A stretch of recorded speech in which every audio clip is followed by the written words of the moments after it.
Hello student, welcome to e-learning platform presented by Mechanical Engineering Department. So in last lecture we see the four terms quality assurance like inspection etc.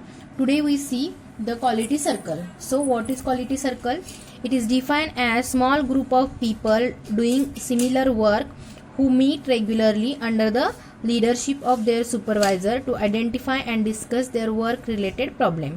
म्हणजे simply एखादा problem असेल work related तर तो problem solve करण्यासाठी small group of people एक group असतो थोड्या लोकांचा ज्याच्यात ॲज अ सुपरवायझर एक लीडर असतो आणि त्याच्या अंडर हे बाकीचे सगळे काय करतात रेग्युलरली काम करतात. Okay, so it is the quality circle. Quality improve करण्यासाठी एक क्वालिटी सर्कलची टीम असते, ती टीम म्हणजे quality circle. The procedure working of quality circle मग जनरली कशी प्रोसिजर असते त्याची. So first is problem identification म्हणजे एखादा प्रॉब्लेम आहे तो आयडेंटिफाय करायचा. Then problem selection problem select करायचा. आता समजा फॉर एक्झाम्पल 10 प्रॉब्लेम तुम्हाला मिळालेत मग त्यातला कुठला प्रॉब्लेम तुम्ही घेणार आहे तो घ्यायचा. देन प्रॉब्लेम ॲनालिसिस त्या प्रॉब्लेमचं ॲनालिसिस करायचं. Then generate the alternative solution जे आत्ता सोल्युशन आहे ते सोडून दुसरं सोल्युशन तयार करायचं. सिलेक्ट द बेस्ट सोल्युशन मग बेस्ट सोल्युशन घ्यायचं त्यातलं कुठलं सोल्युशन असेल ते. Prepare the plan of action जो सोल्युशन सिलेक्ट केला आहे त्याच्यावरती प्लॅन करायचा. Present the solution to management मग तुम्ही जे काय तयार केले ते मॅनेजमेंटला दाखवायचं की आम्ही हे प्रॉब्लेम आहे आणि ह्या प्रॉब्लेमवरती हे बेस्ट सोल्युशन आम्हाला वाटतंय. देन इम्प्लिमेंट द सोल्युशन आणि मग ते सोल्युशन इम्प्लिमेंट करायचं आहे. So this is the process और procedure working of quality circle. मग क्वालिटी सर्कलमधले मेंबर ह्या पद्धतीने काम करत असतात. Okay, so next one is characteristics of quality circle. आता कोणते कोणते कॅरेक्टरिस्टिक्स आहेत तर quality circles are small primary group of employees. मी जसं मगाशी म्हणलं की एक छोटा ग्रुप आहे एम्प्लॉईजचा. Then this group must be lower limit 3 and upper limit 12. मग कमीत कमी 3 लोक आणि जास्तीत जास्त 12 लोकांचा हा ग्रुप असू शकतो. The memberships of the quality circle are most voluntary. म्हणजेच काय की कोणाला मेंबरशिप द्यायची कंपनीतल्या तर जे स्वतःहून जे येत आहेत त्यांना आपण क्वालिटी सर्कलमध्ये ॲज अ मेंबर घेत असतो. Then each circle is lead by supervisor called the facilitator. म्हणजे फॅसिलिटेटर असतो एक फॅसिलिटेटर तो काय करतो तर तो सुपरवायझर त्या टीमचा ॲज अ लीडर म्हणून काम करत असतो. Okay, the members are meet regularly every week or according to schedule. मग ते प्रत्येक वीकमध्ये ते भेटत असतात किंवा त्यांचं काही ठरलेला काही शेड्यूल असेल त्याच्यानुसार ते मीट होतं म्हणजे मीटिंग घेतात. The members are specially train in techniques of analysis and problem solving. मग त्या जे काही मेंबर्स आहेत त्यांना स्पेशली वेगळं ट्रेनिंग दिलं जातं प्रॉब्लेम सॉल्विंगसाठी ॲनालिसिससाठी. Quality circle works for the identify and solve work related problem जे मगाशी आपण बघितलं. Quality circle enables every member to use hidden talent and creative skill. मग क्वालिटी सर्कल का तयार केलंय तर काही म्हणजे मेंबर्स जे तुमचे क्वालिटी सर्कलमधले आहेत त्यांचे हिडन टॅलेंट आणि क्रिएटिव्ह स्किल्स असतात. So it will B use every member. प्रत्येक मेंबरचं आपण तिथं ते यूज करू शकतो. It also promotes cooperative participation. मग आता हे जनरली कोऑपरेटिव्ह जे आहेत त्यांना सगळ्यांना पार्टिसिपेशन देतात. Okay, then members work for the improvement of quality without affecting the regular work and it creates the self confidence job satisfaction and job security. ह्याच्यामुळे काय होणार आहे जॉब सॅटिस्फॅक्शन होणार आहे, सेल्फ कॉन्फिडन्स यांचा वाढणार आहे मेंबर्सचा किंवा एम्प्लॉईजचा. Okay, so this are the characteristics of the quality circle. नाव next objectives of the quality circle. आता क्वालिटी सर्कलचं एम काय आहे, आता कशासाठी बनवली ही team. To improve the quality and productivity हे काय मेन एम असणार आहे आपलं. Then to identify the solve work related problem जे प्रॉब्लेम्स आहेत ते सॉल्व्ह करण्यासाठी. Reduce the cost of products and services. Then to develop and utilise the potential of वर्करमध्ये पोटेन्शियल आहे ते आपल्याला कसं युटिलाइज करता यायला पाहिजे त्याच्यासाठी ही टीम तयार करते. Then to create the job satisfaction in organisation. Then to improve the communication in organisation. ह्याच्यामुळे काय होणार आहे कम्युनिकेशन. आता क्वालिटी सर्कलमध्ये मेंबर कुठले कुठले येणार आहे वेगवेगळे ह्याचे येणार आहे मग ते जनरली ऑटोमॅटिकली त्यांचं कम्युनिकेशन ऑर्गनायझेशनमध्ये काय होणार आहे चांगलं होणार आहे. त्याच्यामुळे फॅमिलियर तुमचं जे हे आहे एन्व्हायरमेंट ते चांगलं राहील. Then to develop the humanity and generate the happy environment. जसं मी मगाशी म्हटलं की जर कम्युनिकेशन चांगलं झालं ऑर्गनायझेशनमध्ये तर तिथं ऑटोमॅटिकली एन्व्हायरमेंट किंवा सराउंडिंग जे असणार आहे ते कम्फर्टेबल आणि फ्री आणि हॅपी असेल. Okay, so these are the objective of the quality circle. Okay, now next one is limitation of quality circle. आता क्वालिटी सर्कल आपण बनवतोय पण त्याचे थोडेफार लिमिटेशन्स आहेत. काय आहेत तर member may turn from their daily work. म्हणजे काही मेंबर्स असं होऊ शकतं की डेली वर्क त्यांचं चेंज होऊ शकतं आणि ते इकडचंच काम करतील असंही होऊ शकतं. ही क्वालिटी सर्कल म्हणजे त्यांनी रेग्युलर काम करायचंच आहे आणि ते सोडून हे क्वालिटी सर्कलचं काम करायचंय. त्यात त्यांनी व्हॉलेंटरी स्वतःहून आलेले आहेत त्यामुळे त्यांनी स्वतःचं वर्क इकडचं करून ते पण करायचे. Okay. Time and money required, ह्याच्यासाठी पैसे लागणार आहेत कारण तुम्ही सेपरेट क्वालिटी सर्कल तयार केलेला आहे.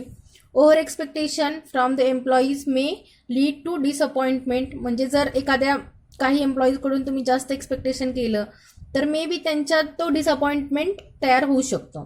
Then some employees may show non willingness and may not cooperate the quality circle members. काही एम्प्लॉईज असे असू शकतात की त्यांना ते नाही आवडणार, मग ते त्यांना अपोज करू शकतात. So these are the limitations of the quality circle. Okay. Now next one is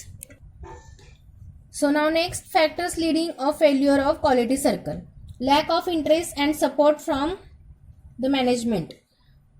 काही असे फॅक्टर्स आहेत की ज्याच्यामुळे क्वालिटी सर्कल तुमचं सक्सेस होत नाही किंवा फेल्युअर होते. तर ते कशामुळे फेल्युअर होऊ शकतं? मॅनेजमेंटनं जर त्यात सपोर्ट दाखवला नाही तर. Then some members may not contribute to activities of quality circle and remain absent in meeting. काही मेंबर्स असे असतील की ते कॉन्ट्रीब्यूटच करणार नाहीत. Then improper selection of team member चुकीचे सिलेक्ट केले तर. Some members create the problems and feed others with negativity. म्हणजे काही लोक असे असतील कंपनीतली की ते मुद्दाम निगेटिव्ह असतील आणि ते सगळीकडे निगेटिव्हिटी पसरवतील. Then lack of training of मेंबर्सला ट्रेनिंगच नसेल तर. देन सफिशियंट अवेअरनेस असेल, नॉलेज, त्यांना नॉलेज नसेल त्या स्पेसिफिक प्रॉब्लेमचा किंवा वर्कर्सला, तर तरी पण तुमचं हे क्वालिटी सर्कल फेल होणार आहे. आणि bad practices of the politics in organisation. म्हणजे काही वेळेस असं असेल की टीम मेंबर दुसरा कोणतरी बनवतील किंवा पॉलिटिक्स झालेला असेल तर हा मेंबर घेऊया. तर ह्या पद्धतीनं काय होऊ शकतं, हे जर पद्धती झाल्या किंवा ह्या जर फॅक्टर्स झाले तयार तर क्वालिटी सर्कल तुमची सक्सेस होणार नाही. It will be failure. Okay. These are the factors of leading the quality circle failure. So today we see the what is quality circle. Quality सर्कलची डेफिनेशन बघितली. स्मॉल ग्रुप ऑफ टीम असते जी तुमचे problem identify करते आणि solve करते. मग त्याची प्रोसिजर बघितली आपण. आयडेंटिफाय करणं प्रॉब्लेम, देन सिलेक्ट करणं, अनालिसिस करणं, सोल्युशन जनरेट करणं, त्यातलं बेस सिलेक्ट करणं, त्याच्यासाठी एखादा प्लॅन करणं, मॅनेजमेंटला प्रेझेंट करणं आणि इम्प्लिमेंट करणं. So this is the procedure आपण बघितली.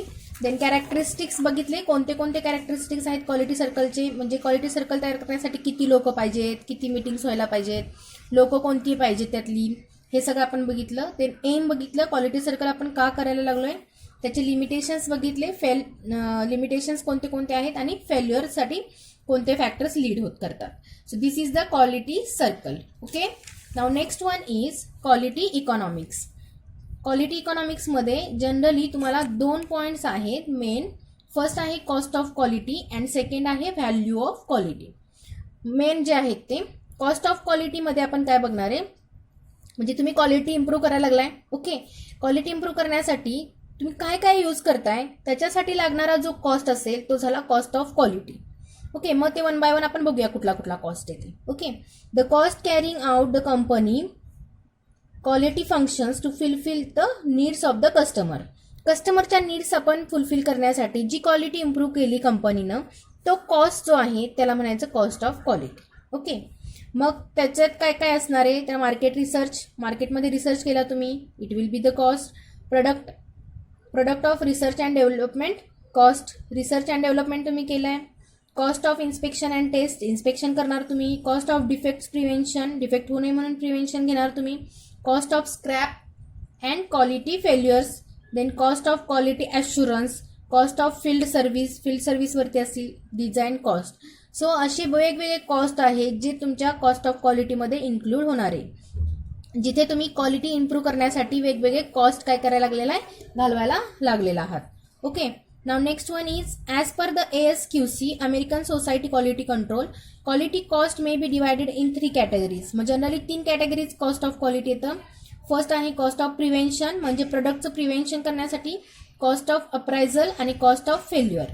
कॉस्ट ऑफ फेल्युअर आपण बघितलंय बघा, इंटरनल फेल्युअर, एक्सटर्नल फेल्युअर वगैरे. मग आता हे जनरली 3 कॅटेगरीजमध्ये पर्सेंटेज जर काउंट केला तर कॉस्ट ऑफ प्रिव्हेन्शनचा 5 to 10 आहे.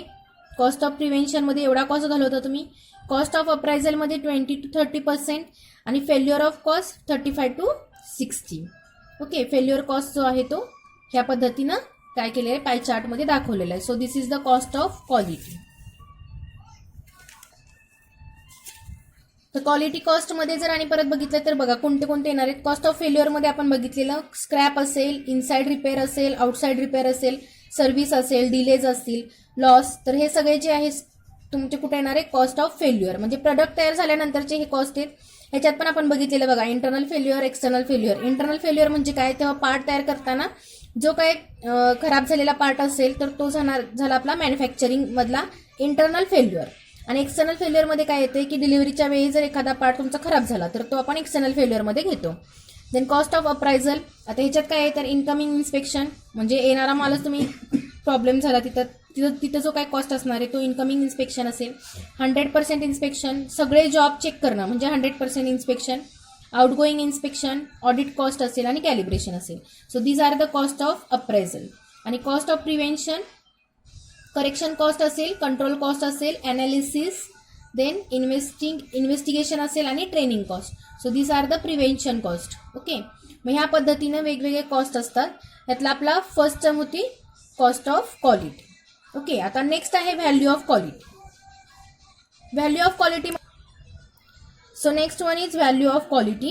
It is direct or indirect returns gained by the company due to the mission of quality control. Quality control केल्यामुळं डायरेक्ट और इनडायरेक्टली कंपनीला जो काय गेन झालाय, जो काय प्रॉफिट झालाय त्याला आपण म्हणायचं व्हॅल्यू ऑफ क्वालिटी. म्हणजे मी क्वालिटी इम्प्रूव्ह केली त्यामुळे मला स्पेसिफिक त्या कंपनीला जो काही फायदा झालाय, जो काही त्याचं प्रॉफिट झाले तर त्याला आपण म्हणणार व्हॅल्यू ऑफ क्वालिटी. आता इथे डायरेक्ट आणि इनडायरेक्ट म्हणले त्यात पण आपण डिफाईन केले की डायरेक्ट त्याला प्रॉफिट काय होणार आहे त्या कंपनीला आणि इनडायरेक्टली कोणते प्रॉफिट्स असतात, कोणते बेनिफिट्स असतात. So first one is direct benefits such as increase in sales quantity. सेल्समध्ये इन्क्रीज होणार आहे, बरोबर, कारण तुमचं क्वालिटी जर चांगली असेल तर तुमचं प्रोडक्शन चांगलं आहे म्हणून तो प्रोडक्ट जास्त सेल केला जाईल मॅक्सिमम क्वांटिटीमध्ये. Saving due to increase production. आता प्रोडक्शन जर तुमचं इन्क्रीज झालं तर तुमचं ऑटोमॅटिकली सेव्हिंग होणार आहे. Reduction in scrap and rework cost. Quality improve केली आहे तुम्ही त्यामुळे तुमचा स्क्रॅप जो आहे तो कमी होईल आणि कॉस्ट जी आहे रिवर्कची कॉस्ट ती पण कमी होणार आहे कारण तुम्हाला रिवर्क करायला लागणार नाही. तुमचा जो पार्ट बनणार आहे तो क्वालिटी कंट्रोल केल्यामुळे परफेक्टच बनणार आहे. So these are the benefits are direct. Directly तुम्हाला हा इफेक्ट करतो. आणि इनडायरेक्टली काय होणार आहे तर इनडायरेक्टली जर तुमचा प्रोडक्ट चांगला असेल तर ऑटोमॅटिकली तो मॅन्युफॅक्चरर किंवा त्या कंपनीचं रेप्युटेशन काय होणार आहे, चांगलं होणार आहे. Goodwill of customer. कस्टमर पण तुमच्या ह्याच्यासाठी सॅटिस्फाईड असणार आहेत. आणि security of job in worker. जे वर्कर्स आहेत तुमच्या कंपनीमधले ते ऑटोमॅटिकली जॉब सिक्युरिटी त्यांना मिळणार आहे. So these are the indirect benefits for the value of quality. Now next one is, आता जे आपण बघितलं मगाशी कॉस्ट ऑफ क्वालिटी आणि व्हॅल्यू ऑफ क्वालिटी, याचा specific optimum quality of design हा एक पॉईंट आहे. ह्या पॉईंटमध्ये आपण काय बघणार आहे की कॉस्ट ऑफ क्वालिटी आणि व्हॅल्यू ऑफ क्वालिटी ह्या दोन्हीचा जर आपण एखादा कर्व ड्रॉ केला तर त्याच्या through optimum quality of design कसं तयार केलं जातं. म्हणजे प्रत्येक कंपनी स्वतः ठरवते की आपली क्वालिटी आपण किती देणार. कोणतीही कंपनी तुम्हाला 100% क्वालिटी देईलच असं नाही.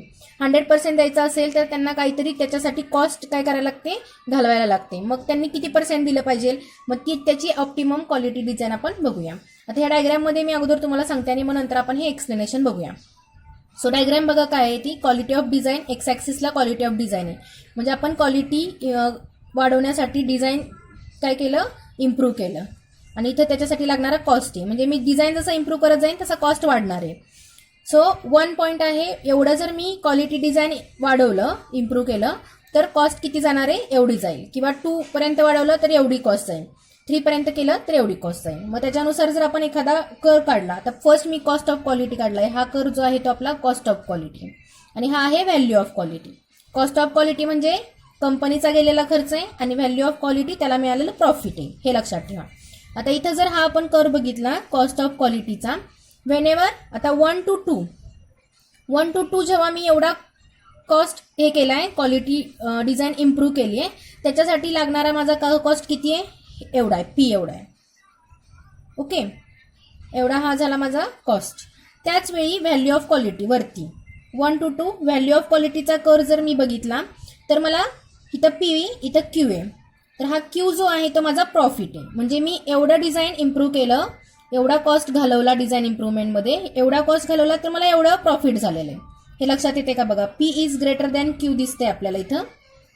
एवढी कॉस्ट घालवली, एवढा प्रॉफिट झाला. सो फर्स्ट एवढं डिझाईन तुम्ही इम्प्रूव्ह केलं. आता नेक्स्ट आपण काय केलं, परत 2 to 3 पर्यंत आपण परत आणि अजून डिझाईन इम्प्रूव्ह केलं. आता डिझाईन इम्प्रूव्ह केल्यानंतर त्याच्यासाठी लागणारा कॉस्ट किती आहे, आर.